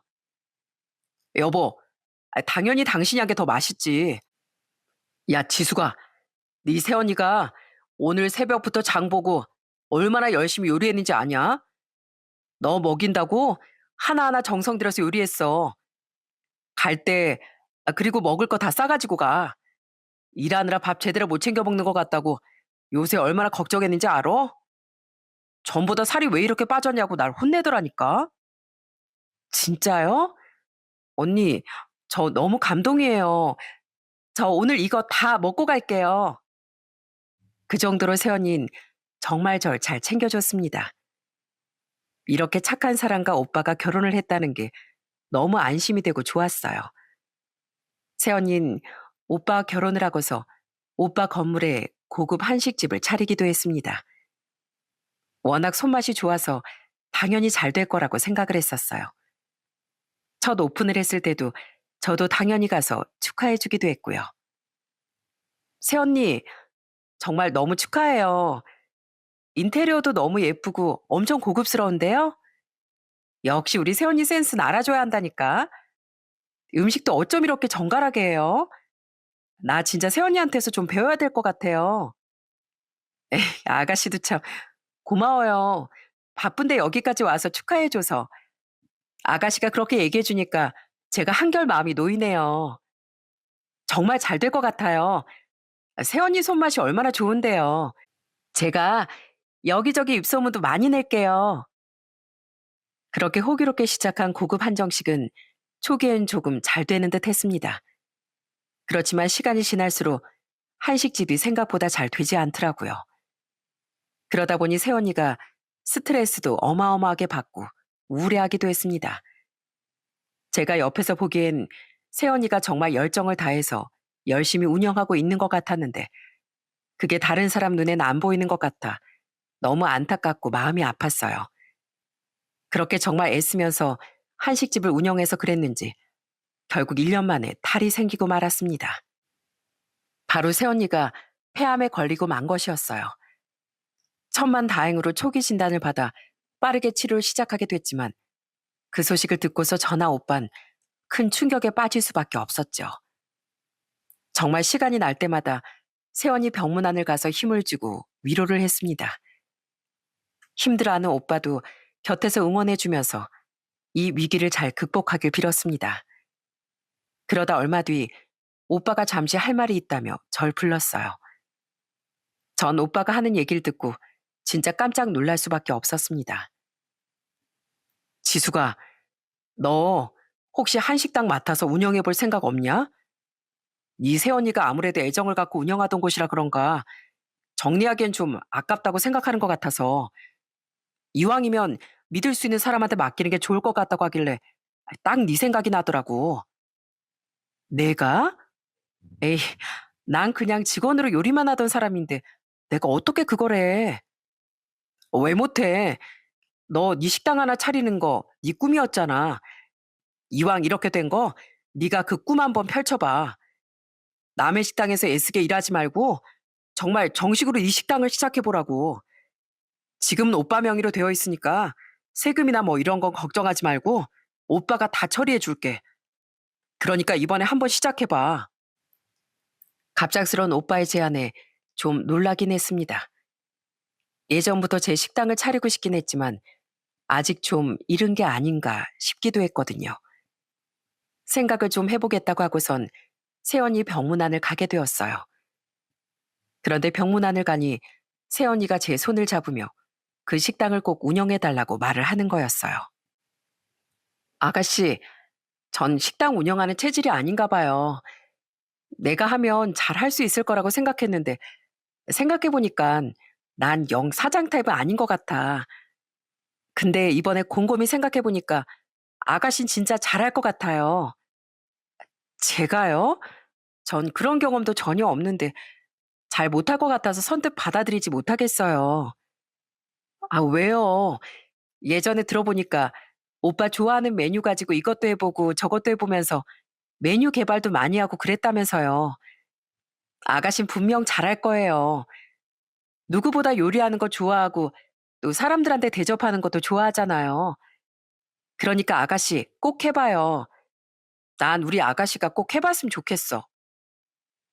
그렇게 절 든든하게 응원하는 새언니 보면서 전 이상하게 용기가 샘솟았던 것 같습니다. 그 뒤로 오빠에게 한식당을 이어서 운영해 보겠다고 얘기를 했고 그렇게 전 저만의 식당을 차리기 위해 준비를 하게 되었어요. 전에 같이 일을 했던 동료들 중에서 쉬고 있었던 동료 몇 명을 불러 모으고 SNS 홍보며 이것저것 홍보도 신경 써서 준비를 했습니다. 특히나 음식 메뉴 선정은 메인부터 디저트까지 섬세하게 꼼꼼하게 준비를 하고서 시작을 하게 되었죠. 처음엔 이런 메뉴 하나 연구라는 게 얼마나 힘든지 몰랐습니다. 전체적인 구상을 해야 하다 보니 정말 머리 아픈 일이더라고요. 몇 날 며칠을 머리 싸매고 연구하다가 그렇게 메뉴를 완성하고서 다시 한식당을 오픈하게 됐습니다. 처음엔 사실 손님이 별로 없었는데 점점 입소문이 나기 시작하면서 1년이 지났을 땐 자리를 많이 잡게 되었어요. 주말이면 대기 손님들도 있을 정도로 찾아오시는 분들이 많아졌죠. 그리고 새언니의 병세도 정말 많이 좋아졌습니다. 치료도 잘 됐고 전이사항도 없다는 걸 듣고서 얼마나 기뻤는지 모릅니다. 거기에 식당 운영하고 1년 후부턴 오빠한테 임대료도 줄 수 있었죠. 오빠, 자, 다음 달부턴 그냥 통장으로 넣을게. 이번엔 첫 계시니까 현금으로 주는 거야. 자, 우리 임대료. 주변에서 다 이 정도 내길래 오빠한테 이 정도 줄게. 뭐야? 임대료 걱정하지 말고 그냥 운영하라니까. 여기 그냥 네 가게야. 임대료는 줄 필요 없어. 에이, 그런 게 어딨어. 이거 오빠 건물인데. 그리고 여기 임대료가 얼마나 비싼데. 거기다가 여기 들어오려고 하는 곳이 한두 곳이야? 근데 임대료를 안 받겠다고? 에이, 앞으로 나도 다른 사람들과 똑같이 줄 거니까 그렇게 알아. 그래야 내가 더 열심히 일하고 나중에 건물 보수할 때도 할 말이라도 있지 않겠어? 아유, 알았다, 알았어. 앞으로 그럼 임대료 주던지. 대신 앞으로 임대료 꼬박꼬박 그럼 잘 내야 한다. 그러려면 더 열심히 식당 운영해야 하고. 정말 제 요리 인생을 다 걸고서 하루하루 열심히 최선을 다해 한식당을 운영했습니다. 거의 하루의 대부분의 시간을 식당에서 보낸 거나 마찬가지였어요. 그러다 지인의 소개로 한 남자를 만나게 된 건 제가 30대 후반이 됐을 때였습니다. 남자친구는 시청 공무원이었고 저보다 한 살 나이가 많았어요. 서로 나이가 있다 보니 연애를 시작할 때부터 결혼을 전제로 만나게 되었죠. 처음에 남자친구를 만났을 땐 참 사람이 밝고 배려심이 많은 게 마음에 들었어요. 늘 어딜 가도 모든 사람들에게 친절하고 상냥했습니다. 그런 남자친구와의 결혼도 이렇게 행복할 거라 생각을 했어요. 그리고 자연스럽게 남자친구 집에도 인사를 가게 되었습니다. 처음 인사를 갔을 때 남자친구 부모님께서 정말 좋아하셨던 기억이 있어요. 우리 진성이가 만난다는 여자친구가 누군가 했더니만 참 곱고 예쁜 아가씨네. 그나저나 무슨 일 한다고 했지? 아, 네. 저 한식당 운영하고 있습니다. 한식당? 어머, 그럼 요리 누구보다 잘하겠네. 안 그래도 인상이 참 야무지게 생겼다 했더니만 역시 요리를 잘하는 사람이었구만. 우리도 한식 먹는 거 좋아하는데 다 같이 한번 가도 되겠니? 아, 네, 그럼요. 언제든지 편하게 오세요. 처음부터 절 너무나 마음에 들어 하시는 남자친구의 부모님을 보면서 저도 참 기분이 좋았습니다. 남자친구만큼이나 배려심이 많고 따뜻하신 분들이셨어요. 주변에 시집을 간 다른 친구들도 시댁 스트레스 때문에 고민이라는 말들이 많았는데 이런 남자친구 부모님이라면 시댁 스트레스도 없겠다는 생각이 들었습니다. 그리고 남자친구도 종종 저희 식당에 온 적이 있었어요. 서로 일이 바쁘다 보니 자주 보지 못해서 쉬는 날이면 가끔씩 식당에 와 절 도와주기도 했습니다. 그러면서 자연스럽게 저희 오빠와도 인사를 했었죠. 오빠. 여기 내가 만나고 있다던 남자친구 진성 씨 인사해. 이쪽이 우리 오빠야. 안녕하십니까? 이진성이라고 합니다. 지숙이 남자친구고요. 시청 공무원입니다. 아, 그래요? 반가워요. 난 지숙이 오빠입니다. 그나저나 여긴 어쩐 일로? 지숙이가 오늘 좀 바쁘다고 해서 못 본다고 하길래 제가 이쪽으로 왔습니다. 근데 와보니까 손님들도 엄청 많고 바쁘긴 바쁘네요. 형님께서도 도와주시러 오신 건가요? 이렇게 뵌 것도 인연인데 같이 술이나 한잔 하시죠? 아니요. 전 집에 가봐야 해서 다음에 하죠. 지수가, 나중에 오빠가 연락할게. 그럼 고생해라. 그런데 그날 이상하게 오빤 넉살 좋은 남자친구의 말에도 무뚝뚝하게 반응하고선 휙하니 가버리고 말더라고요. 오빠의 행동이 좀 이상하긴 했지만 그저 당황스러워 그런 거라고 생각을 했습니다. 그러다 어느 날 오빠가 그때 얘기를 슬쩍 꺼내더라고요. 지수가, 너 남자친구 어떤 사람이냐? 괜찮은 사람이야? 남자친구? 뭐 괜찮지. 사람도 다정하고 배려심도 많고 주변 평판도 좋은 것 같던데. 왜 오빠? 아니, 그냥 오빠가 그래도 어느 정도 사람 볼 줄 알잖냐. 근데 뭔가 숨기고 있는 게 많은 것 같달까? 인상이 좀 깨림직하달까? 정말 좋은 사람 맞아? 아니, 맞다니까 그러네. 우리 직원들도 다들 괜찮은 사람 같다고 그러던데. 오빠가 그때 뭐 잘못 본 거겠지. 다음에 보면 괜찮은 사람이라고 생각할 거야. 그땐 오빠의 말을 대수롭지 않게 생각하고 넘겼어요. 아무래도 바쁜 날 급하게 갑작스럽게 만났다 보니 제대로 보지 못했을 거라고 생각을 했습니다. 그러다 얼마 후 남자친구가 본인 식구들을 데리고 한식당에 식사를 하러 온 적이 있었어요. 그날 마침 단체 손님들도 많았고 식당이 진짜 북적였는데 그걸 보고선 남자친구 가족들이 다 깜짝 놀라며 얘기를 했습니다.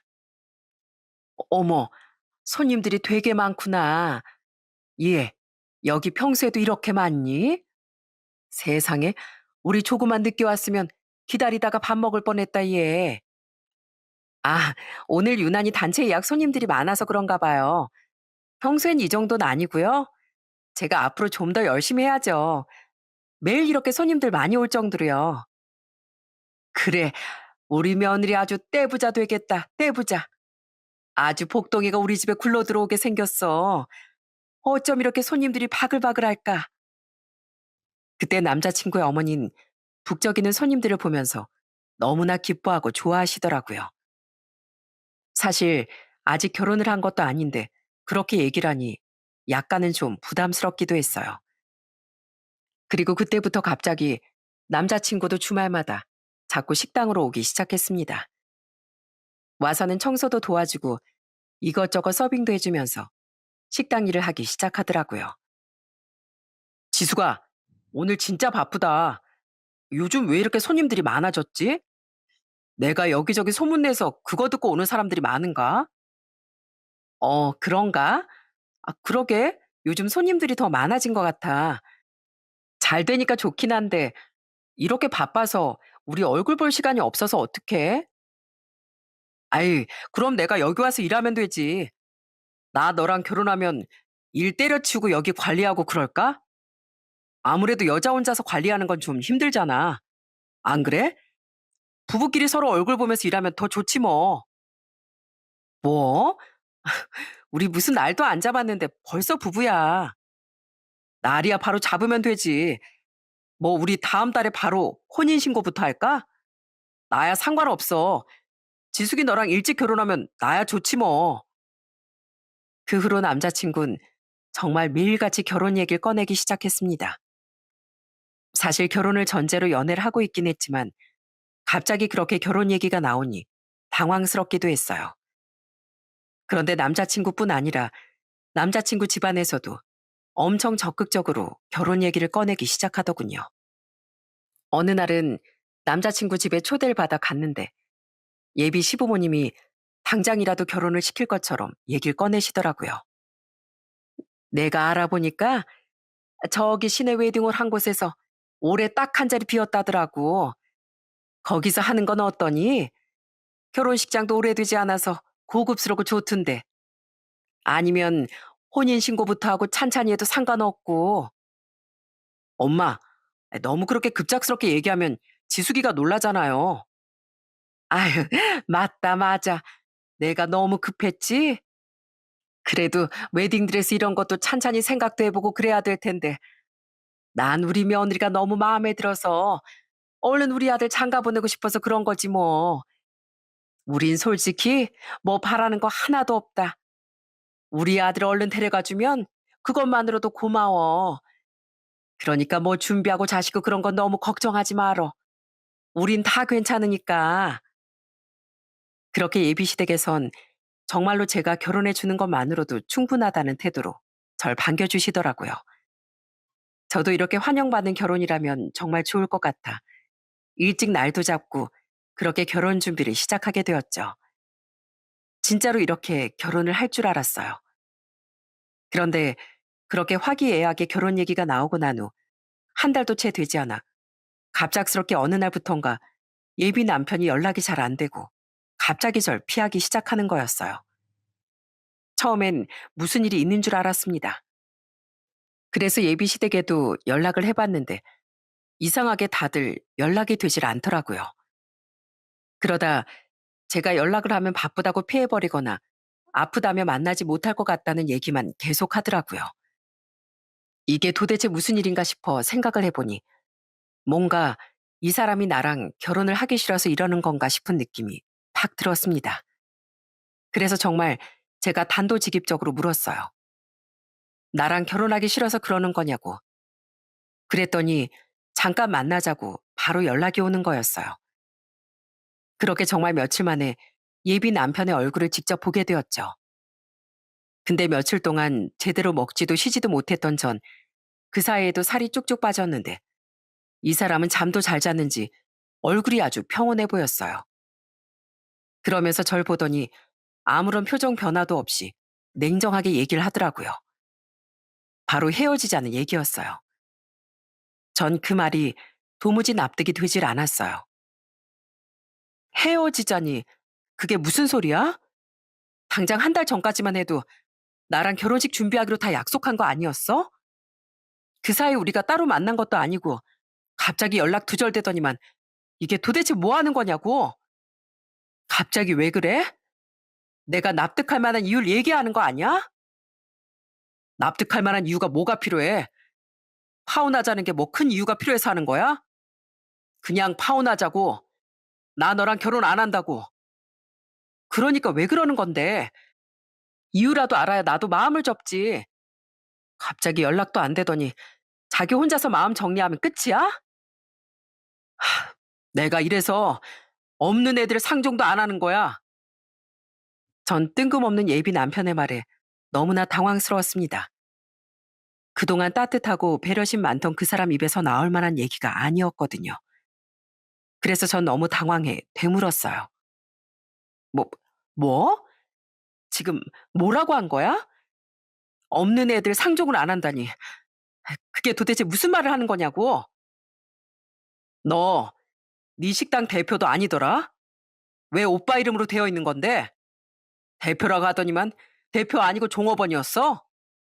네가 돈이 있는 게 아니고 네 오빠가 있는 거였어? 너 지금까지 네 오빠 따까리였냐? 그래서 네 오빠가 그렇게 띠껍게 날 본 거고 이제까지 그걸 꽁꽁 숨겨놓고 나한테 말 한마디를 안 해? 진짜 내 인생 망할 뻔했네. 뭐라고? 그럼 지금 내가 우리 식당 대표가 아니라서 그래서 파혼하자는 거였어? 그래. 이래서 부모 없는 고아 출신은 숨기는 게 많다고 만나지 말라더니만 내가 뭐가 아쉬워서 왜 종업원 하는 애랑 만나겠냐? 너 오빠한테 월급 얼마나 받아? 뭐 200은 받냐? 200 가지고서 우리 집에 시집 오려고 하다니 너도 참 양심도 없다. 그제서야 왜 이 사람이 그렇게 연락을 외면했는지 이해가 되더라고요. 알고 봤더니 가게를 왔다 갔다 하면서 사업자 등록증을 우연히 봤나 보더라고요. 그걸 보고서 제가 대표가 아닌 걸 알고 헤어지자고 선언한 거였고요. 근데 너무너무 그게 어처구니가 없더라고요. 그리고 그동안 식당에 와서 이것저것 갑자기 도와주고 그랬던 게 다 연극인 것 같아 정말 화가 났습니다. 야, 너 지금 뭐라고 했니? 뭐? 없는 애? 야, 내가 왜 없는 애야?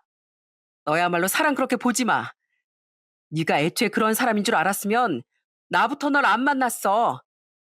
인성 개판인 사람이랑 내가 왜 만나? 됐고, 저번에 니네 가게에 택배 온 거 내가 착불비 냈거든? 니네 오빠한테 그거나 나한테 보내달라고 해.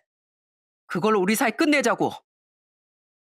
끝까지 찌질하게 얘기를 하고 떠나버리는 예비 남편의 뒷모습을 보면서 어찌나 열불이 나던지 헤어졌다는 슬픔보단 저 자식을 당장 뒤쫓아가 어떻게든 해버리고 싶다는 생각이 굴뚝 같았어요.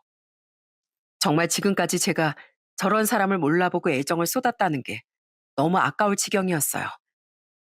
그리고 그날 전 가게로 오빠를 불러 신세 한탄을 했습니다. 오빠, 나 그 사람이랑 헤어졌어. 평생 의지할 만한 사람이라고 생각했는데 진짜 아니었나 봐. 뭐? 헤어져? 아니, 그게 무슨 소리야? 너 그 집에서 결혼 서두른다고 막 그런 거 아니었어? 갑자기 헤어지다니. 왜? 싸우기라도 한 거야? 싸우긴. 며칠 잠수 타는 거 답답해서 얘기라도 하라고 했더니만 글쎄 뭘 하는 줄 알아? 여기 내가 식당 대표 아니고 종업원이었냐고. 자기 인생 말아먹을 일 있냐고. 고작 종업원이랑 결혼하겠니? 거기다가 뭐? 가게에 왔던 택배 착불비 자기가 냈다고? 그것까지 청구하겠대. 그땐 별 말도 안 하더니 내가 그 말 듣고 얼마나 어처구니가 없던지 바로 정이 뚝 떨어지더라고. 뭐? 그 자식 지금 어딨어? 당장 여기 오라고 해. 끝을 내더라도 제대로 끝을 내야지. 어떻게 자기 할 말만 하고 끝을 내? 당장 그 택배비 현금으로 줄 테니까 오라고 그래. 그렇게 오빠의 말을 예비 남편에게 전하니 처음엔 좀 당황스러워하는 거였어요. 그렇게 택배비 청구한다 어쩐다 할 땐 떵떵거리더니 직접 와서 받아가라고 했더니 주저하는 모습이 진짜 웃겼습니다. 아니 내가 거길 왜 가? 니네 오빠 한때 놀았다던데. 뭐 나 가면 때리기라도 한다니? 그럴 것 같은데 내가 거길 왜 가냐고. 우리 오빠가 넌 줄 알아? 오빠가 할 말 있다고 돈도 받을 겸 겸사겸사 와서 마지막 끝 마무리 제대로 짓고 가래. 이체는 안 할 거니까 받고 싶거든 오든지 말든지. 그렇게 전화를 끊었더니 그 찌질한 자식은 정말로 식당으로 찾아왔더라고요. 마감하는 식당 문 앞에 서 있는 걸 보고서 문을 열어줬더니 쭈뼛쭈뼛 대면서 식당 안으로 들어오더군요. 그러다 오빠가 앉아있는 테이블 앞에 딱 앉는 거였습니다. 그런데 그때 오빤 자기 앞에 있던 물컵을 들더니 그 찌질한 자식한테 확 뿌려버리는 거 아니겠어요? 으! 아니 지금 이게 뭐 하는 짓입니까? 사람 오라가라 불러대더니 물 뿌리려고 오라고 한 거였어요? 지금 제정신이세요? 야, 네가 아직 정신 못 차린 것 같아서 이 냉수하고 정신 좀 차리라고 뿌린 거다. 네가 감히 우리 동생을 농락해? 이까짓 게 월급이 뭐 얼마나 받는다고? 한 300은 되냐? 내 동생은 거기다가 공이 하나 더 붙어 이 자식아. 사정이 있어서 내 명의로 되어 있지만 그건 처음에 내 아내가 여기 시작해서 그런 거고 이어받아서 그런 것뿐이지 여기 대표는 실질적으로 내 동생이야. 그것도 잘 알지도 못하면서 서류 하나 보고서 뭐? 내 동생한테 뭐 어쩌고 어째? 네? 그럼 여기 진짜 대표가 지숙이 맞아요? 그래 이 자식아. 네가 네 인생 망칠 뻔했다고 그랬지? 웃기지 마. 우리가 인생 망칠 뻔했어. 네가 이런 놈인 줄 알았으면 진작에 헤어지라고 할 걸. 자, 네가 그렇게 말한 택배비, 택시비까지 덤으로 주는 거니까 너 이거 받고 꺼져. 분노에 찬 오빠의 말에 예비 남편은 당황스러워했습니다. 그러더니 갑자기 뜬금없는 말을 하더라고요. 아니, 진작에 말씀을 하셨어야죠. 난 그것도 모르고. 야, 지수가, 나 헤어지자고 한 거 실수다, 실수. 취소할게. 그러니까 우리 다시 만나자. 결혼 준비도 다시 하고. 어? 진짜 미안해. 내가 뭔가 널 크게 오해한 것 같아. 뭐? 지금 그걸 말이라고 해? 미안해. 사실 내가 집에서도 하도 말이 많이 나와서 네가 날 속였다고 하니까 나도 그런 것 때문에 신경이 쓰여서 결혼 못 하겠다고 한 거야. 진짜 미안해. 어? 내가 잘못했어. 그러니까 우리 다시 만나자. 아니 도대체 대표라는 게 뭐 얼마나 중요하길래 불과 1시간 전까지만 해도 헤어지자며 떵떵거리던 이 사람을 이렇게 바꿀 수가 있는 건가요? 정말 그 말을 바로 앞에서 들으면서 너무 기가 막히고 어처구니가 없더라고요. 사람한테 그렇게 상처를 주고서 미안하다고 하면 땡인 줄 알더라고요. 예비 남편의 말을 듣고서 어처구니가 없었던 건 저뿐만이 아니었습니다. 오빠도 그 말을 듣더니 헛웃음을 짓더니 저한테 묻더라고요. 참, 지수가 그냥 네가 답변해봐. 얘가 이러는데 넌 어떻게 생각하냐? 그렇게 오빠가 저에게 묻자 전 바로 물컵을 들고서 예비 남편에게 그걸 확 뿌려버렸어요. 그리고 참았던 분노를 내뿜었습니다. 야, 정신 차려. 내가 무슨 네 꼭두각시냐? 보자 보자 하니까 사람을 뭘로 보고. 야, 냉수 먹고 속 차려. 누가 보면 네가 뭐라도 되는 줄 알겠네. 너 뭐라도 되니? 이 말에 내가 꼼짝없이 다 들어야 하는 이유가 있어? 웃기고 자빠졌네. 네가 헤어지자고 하면 헤어지고 만나자면 다시 만나야 돼? 내가 왜? 아니, 지수가 그래도 우리 집 잘 살잖아. 좋은 시댁에 시집 가면 너도 좋은 거 아니야? 이 나이에 우리 집처럼 잘 사는 시댁에 시집 갈 수 있는 기회가 어디 있다고. 너 친정도 없잖아. 너 말 참 기가 막히게 잘한다. 야, 네가 그랬잖아. 이 식당 네 거 아니고 오빠 거 아니냐고. 내 거 아니라면서 무시한 거 너 아니야? 그럼 니네 엄마 아빠 돈도 네 돈 아니잖아. 그거나 마찬가지인데 무슨 너희 집이 잘 산다고 난리야? 그리고 너희 집 뭐 얼마나 잘 산다고 유세냐고. 미안해. 내가 다 잘못했어. 내가 정말 그러려고 그런 게 아니라 난 너한테 진심이었기 때문에 배신감에 더 그런 거야. 배신감? 그건 네가 나한테 준 게 배신감이지. 넌 그냥 잘 나가는 대표 마누라가 얻고 싶은 거 아니었어? 그러니 내가 여기 대표라고 하니까 이렇게 싹 태도가 바뀌지. 이 기회주의자야. 위선자. 그때부터 예비 남편은 갑자기 제게 무릎을 꿇더니 애걸복걸 저한테 빌기 시작하더군요. 제가 그렇게까지 냉정하게 나올 거라고 예상도 못한 듯 했어요. 지수가, 미안해. 내가 너무 섣불렀어. 정말 잘못했어. 내가 앞으로 이 잘못 뉘우치면서 너한테 진짜 잘할게. 정말 미안해. 어? 그리고 내가 여기 식당 잘 되라고 여기저기 소문낸 거 너도 잘 알잖아. 내가 여기 손님들 얼마나 많이 불러줬는데. 그래? 근데 어쩌냐? 그 손님들 앞으로 네가 오지 말라고 해도 올 거야. 내 음식 솜씨가 한 솜씨 하거든. 그리고 그 손님들한테 네가 한번 말해봐. 그럼 네가 어떤 놈인지 그 실체 내가 다 까발릴 거니까. 너랑은 이제부터 아예 끝이야. 바닥까지 다 보여놓고선 뭘 이렇게 원하니? 너랑 다시 만날 일 추워도 없어. 그러니까 10초 안에 여기서 꺼져. 아니, 그런 게 어딨어. 내가 잘못했어, 지수가. 내가 정말 잘못했다니까? 다시, 다시 한번 생각해봐. 우리 그동안 사이도 얼마나 좋았었는데. 어? 제발, 내가 잘못했어. 그렇게 애걸복걸 애원을 하는 예비 남편이 떨어질 기미가 보이지 않자 결국 저희 오빠가 일어서게 됐습니다. 그러면서 오빠가 크게 소리를 치더라고요. 야, 지숙이가 싫다잖아. 뭐 내가 한번 제대로 혼내줘? 나 2번 말 안 한다. 여기서 안 나가면 말이 필요 없는 걸로 알고 내 마음대로 할 거야. 알았냐? 오빠의 말에 그 찌질한 자식은 무척이나 당황해하더니 결국 제 식당을 나가버리고 말았습니다. 정말 끝까지 자신의 찌질함을 여지없이 보여주고서 떠나더라고요. 아마 오빠가 옆에 없었으면 끝까지 저한테 애걸복걸했을지도 모릅니다. 오빠가 곁에 있었기 망정이지 분명 이틀이고 3일이고 자기 뜻을 받아들일 때까지 내내 절 붙잡고 있었을지도 모르죠. 사실 예비 남편과 그전까진 별다른 트러블도 없었기 때문에 마음이 좀 아프기도 했어요. 그렇지만 냉정하게 딱 헤어지게 되었던 이유는 하나였습니다. 바로 사람을 존중할 줄 모르고 자기보다 못났다고 생각되면 무시를 했기 때문이었죠. 배경 따지고 조건 따지면서 사람 연전해서 밥으로 만든 게 정말 너무나 싫었거든요. 솔직히 예비 남편에겐 모질게 말하느라 그랬지만 전 공무원분들 정말 존경합니다.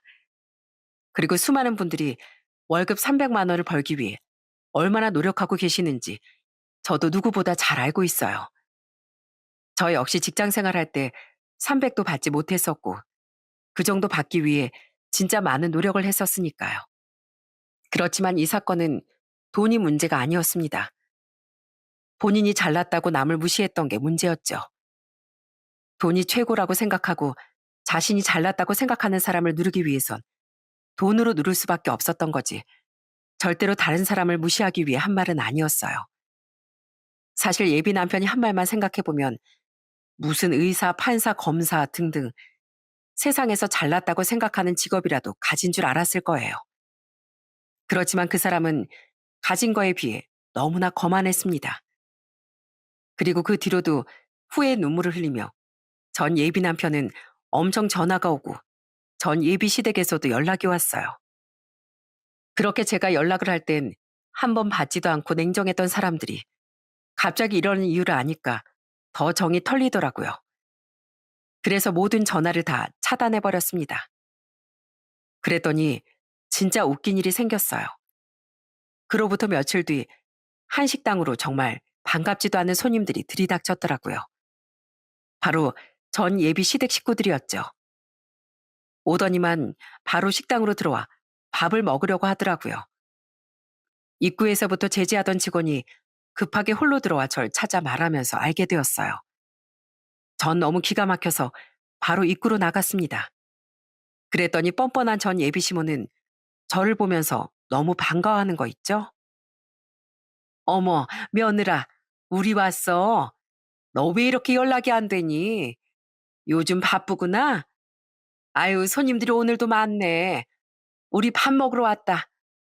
자리는 있지? 얼른 안내하거라. 저기요, 지금 줄 서 있는 거 안 보이세요? 며느리 무슨 파혼한 지가 언젠데 아직도 며느리 타령이세요? 예약도 안 하셨잖아요. 예약하시고 오시던지 아니면 대기하세요. 뭐? 예, 너 그러는 거 아니야. 뭐 우리가 잠깐 실수했다지만 그래도 다시 잘 지내보기로 했잖니. 우리 아들이 그렇게 말하던데.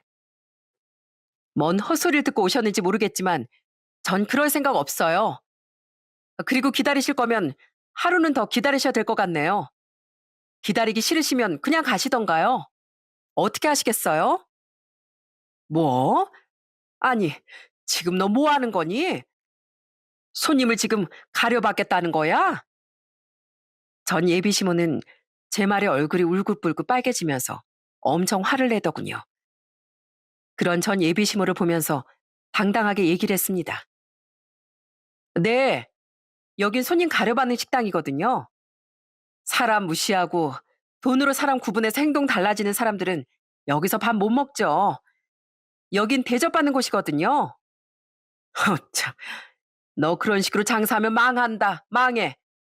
내가 여기 그런 곳이라고 소문 안 낼 줄 알아? 네, 듣던 중 아주 반가운 소리네요. 소문 좀 많이 내주세요. 제가 왜 손님 가려봤는지 객관적으로 저도 한번 얘기 좀 해보게요.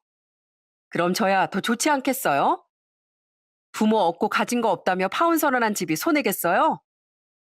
아니면 이유도 모르고 파혼 통보받는 사람이 손해겠어요? 어디 한번 따져보죠. 그러자 제 말을 들은 주변 손님들이 갑자기 다 수군대기 시작했습니다. 누가 봐도 저쪽 예비시댁에서 잘못을 한 게 딱 보이니 더 이상 전 예비시댁에서도 아무런 말도 하지 못하더라고요. 결국 모든 시선이 집중되자 다들 급하게 돌아가고 말았습니다. 아마 그렇게 제 식당에 와서 절 설득하려고 했던 것 같았어요.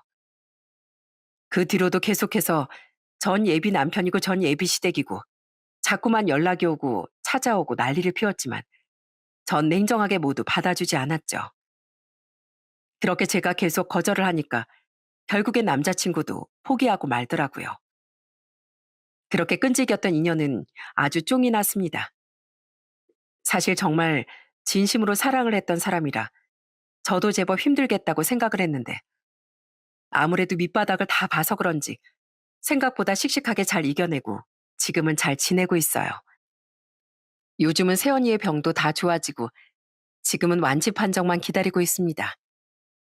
그리고 오빠랑 요즘은 인생 즐기면서 여행도 다니고 잘 살고 있고요. 그리고 전 요즘 요리 개발도 열심히 하고 운영에도 힘쓰고 있답니다.